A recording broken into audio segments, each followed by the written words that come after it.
Let me ask you something. Have you ever trusted something so completely? A brand, a company, a system, that you never once questioned whether it would still be there for you down the road? Most of us have. And honestly, that trust makes sense. When something has been around for decades, when it feels enormous and permanent and almost impossible to fail, you stop asking questions. You just assume it'll be fine. But here's what I've learned, and what I want to share with you today. The things that feel the most permanent are sometimes the most fragile. And the danger isn't usually that something disappears overnight. The danger is that it disappears slowly while you're not watching. Today, we're going to talk about one of the most famous companies in American history.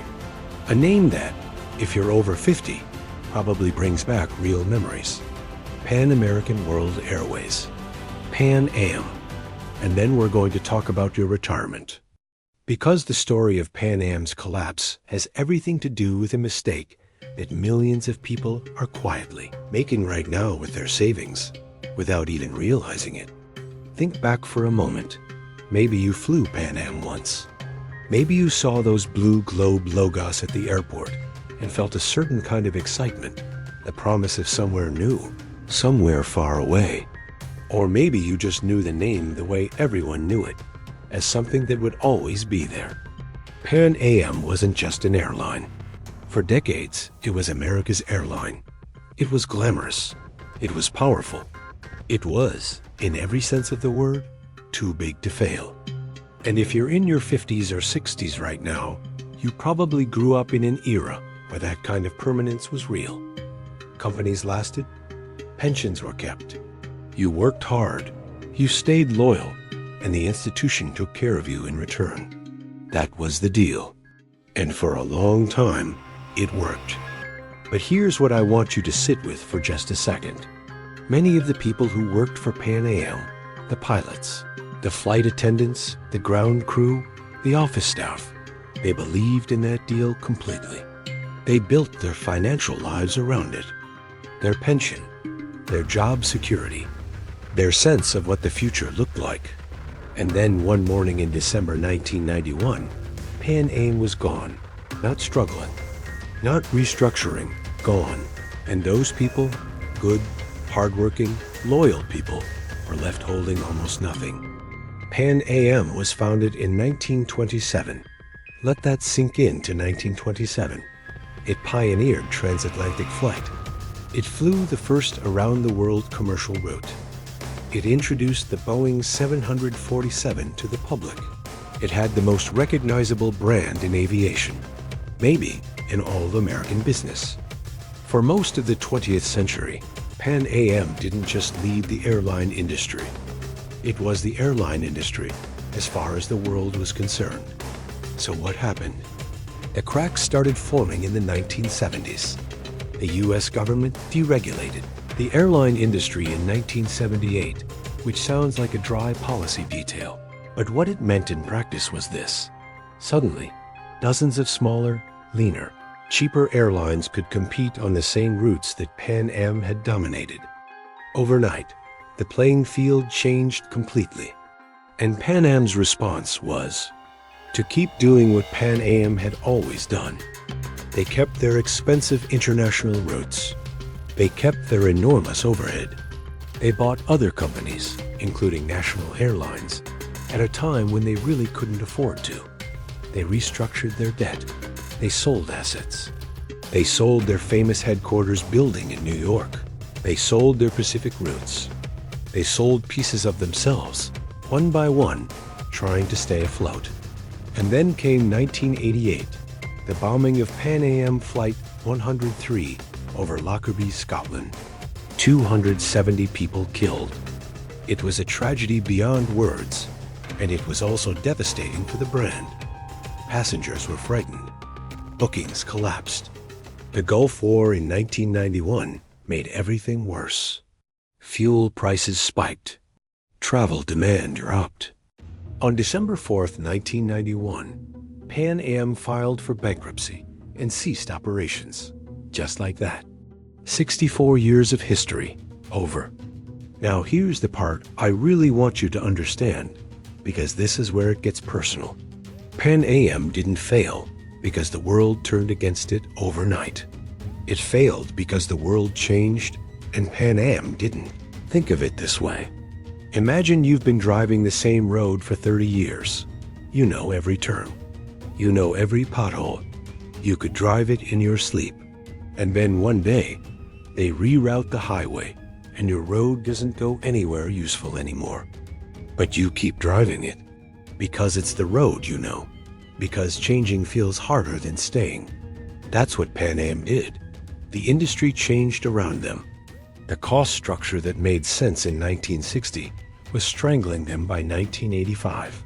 But they were so enormous, so set in their ways, so convinced that being big meant being safe, that they couldn't adapt fast enough. And I want to say something clearly here, because I mean this gently. Staying the same is not staying safe. It feels safe. It feels like loyalty. It feels like stability.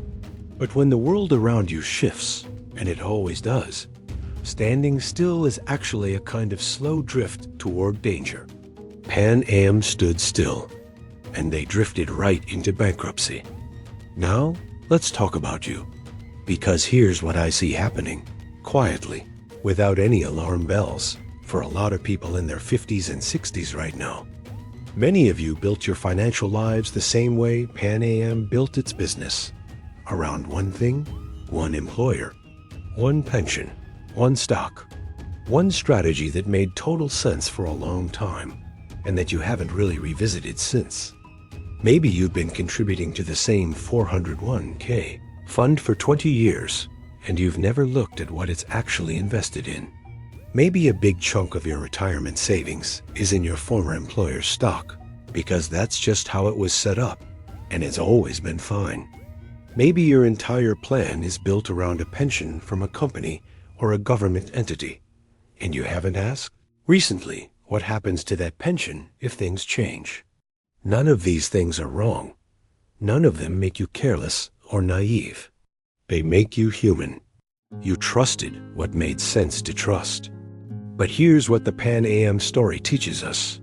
It's not the dramatic moments that get you. It's not one big obvious mistake. It's the slow accumulation of not adapting. It's the decade of small decisions to keep things exactly as they are, because changing feels risky, even when staying the same is actually the bigger risk. If most of your retirement savings are tied to one source, one company, one fund, one asset class, you are, financially speaking, flying a single-engine plane. It might be a very good engine, but if it fails, there's no backup. And here's the thing that really keeps me up at night when I think about people in your situation. You don't have the same runway that a 30-year-old has.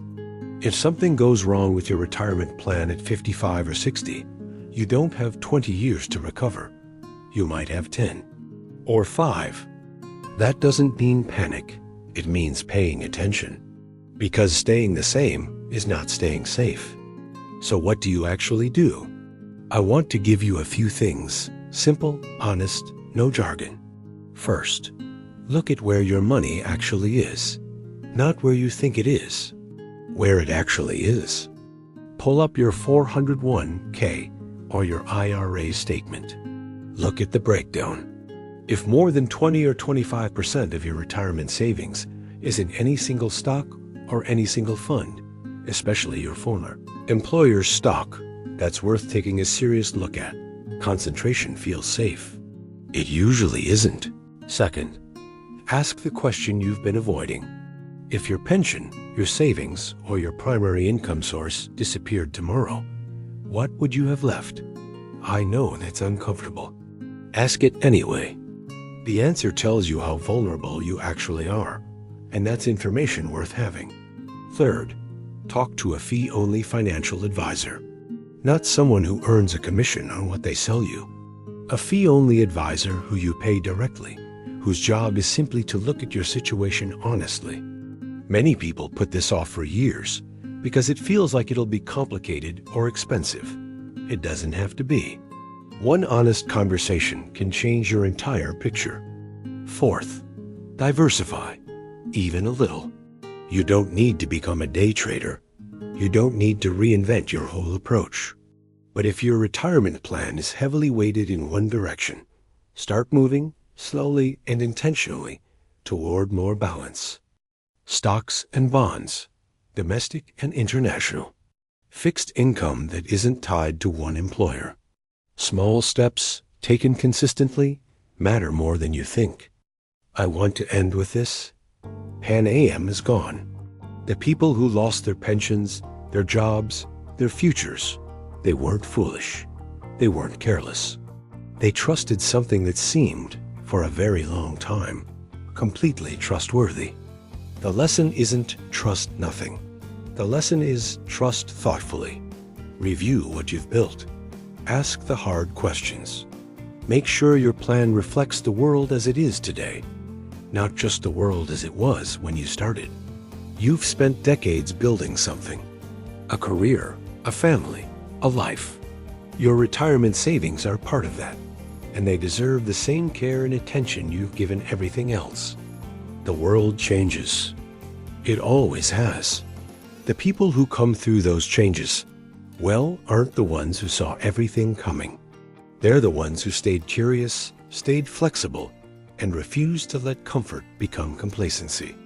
Staying the same is not staying safe, but staying aware, that's something you can do, starting right now. And that's more than enough. Take care of yourself. And I'll see you in the next one.